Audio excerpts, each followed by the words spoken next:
So Sanjay, compare it for me. I know I'm harping on the same point, but the minute you say blockchain, I think a lot of people switch off and they're not quite sure what it means. They're still not sure what crypto means. Even if I do want to diversify and put a certain sum in crypto, would the most obvious thing that comes to mind is Bitcoin, right? But for an average person, to invest in Bitcoin may still take a lot more. Correct me if I'm wrong. So when you say 100 rupees, where are you putting those 100 rupees? Why is it riskier? How do I get to be an owner of a Bitcoin? What does it take? So just to step back and what the question earlier was, I mean, if you look into the money side of it, previously we used to dig holes and put money, then the banks came in, suddenly, giving money to somebody else to keep it, is it safety? Then internet came in. Oh, can I have an internet banking? Very similar. Yeah. This is an evolution, how you see across user journey, that the trust will start happening on the digital money and asset, which are going to be there. So even if you look into today, the businesses are basically tokenized with share certificates, right? Very similarly, these are all software, the blockchain companies, which are now digitized with these tokens. And you are actually buying that piece of it.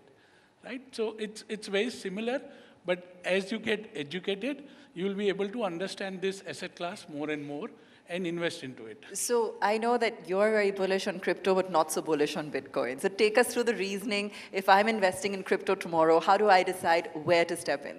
I would say, just go across to CoinDCX, download the app, start buying. It's a simple app. They have a great learning called DCX Learn, where you can actually learn how crypto works and what are the ways to do a transaction. It takes little bit of education. See, financial education always takes you ahead. So it's just matter of some time, and it's very easy once you know how things work across. Initially, you will have some frictions, but it's then very easy. It's like holding everybody uses UPI, Beam app. As simple as the user interface, you can transact any crypto asset.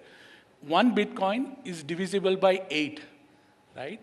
So once you have that kind of math, you can, buy for 200, 500, 1,000 bucks also and own a crypto. Sathvik, I want to bring you in over here because you like to call yourself a decentralization maximalist. Now that sounds confusing, but using that as a plank, I want to understand this whole bit about the underlying technology of cryptocurrency, which is a distributed ledger. Let's talk a little bit about blockchain, if you could explain it to our audience. And then also in the end, you could also plug in why you call yourself a decentralization maximalist. Sure. So when we talk about centralization, right? So initially you have like a powerhouse or one decision maker or one entity or country, etc. And there are managers below them, and then there are sub-managers, and then there are workers and such. So that's how the entire ladder gets built. And apart from doing whatever work these people are designated to do, they have another important work, which is to make sure that they stay there, and or else climb one more step ahead. And in an attempt to do this, they usually get corrupt or co-opt very easily. And that is why whenever these kinds of systems are put in place, there is a lot of hanky-panky things that could happen behind the scenes. But when it comes to, say, decentralization, in a way, everyone is responsible collectively, but no one is responsible individually. So which means even if one person is trying to do something other than what the rest of them are trying to do, then they just gets excluded and the rest of the system will continue to exist, right? So this is exactly the concept that we have applied on Bitcoin's blockchain. And this concept has been so much successful, and it is very visible within the last 12 years or so. And the way the price of it has increased, or the way the adoption has increased, the way people have put trust in this kind of system, just shows that this method really have potential to keep growing. So just to add across, if you look at Bitcoin, there are no employees, no shareholders, no owner. It's completely decentralized. And still it functions everything like a bank, right? So think across organizations which are going to be open source, decentralized, where there are no owners, no employees, no branch, no shareholders, but still are giving those functions. So it takes a visualization step, but this is how you need to start thinking about the future, where today no single entity is controlling Bitcoin.